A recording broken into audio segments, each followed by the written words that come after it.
Welcome to the deep dive. You shared a really interesting piece with us from Mark at Knowledge is King, Key IK. It's called Beware of Those Who Use Flowery Language and Complex Arguments to Sway the Narrative. Yes, that's the one. So for this deep dive, what we really want to do is, unpack Mark's warning here about language manipulation and why it's actually pretty useful for you, the listener, to get a handle on. Absolutely. It's about getting better at spotting when complex language might actually be a deliberate tactic, Yeah. you know, to hide a lack of real substance. Okay. The main worry Mark highlights is that, well, some people intentionally make things confusing.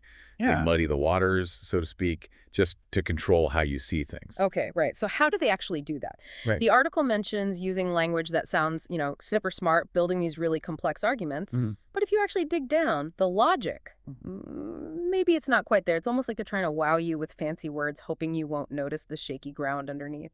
Exactly that. It's a tactic, right? Right. Where this sort of intellectually stimulating talk can kind of sneak past your usual skepticism. Hmm. And Mark makes a really crucial point.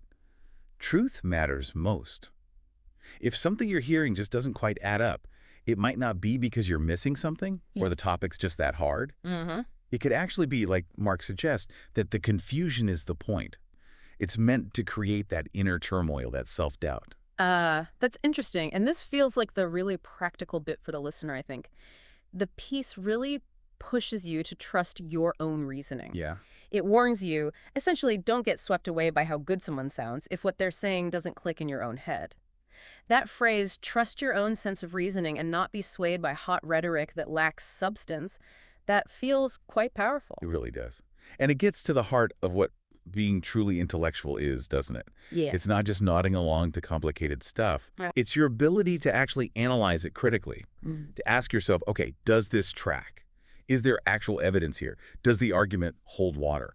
And you think about today's world, with information just flying at you constantly online.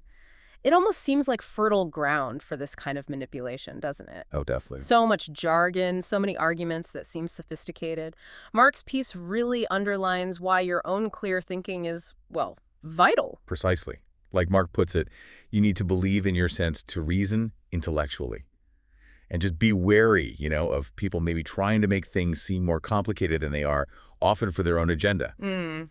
In a world where narratives are always being pushed and shaped, being able to cut through that noise is, well, it's key. So the big takeaway here for everyone listening seems to be, don't just assume complex means correct or intelligent. Right.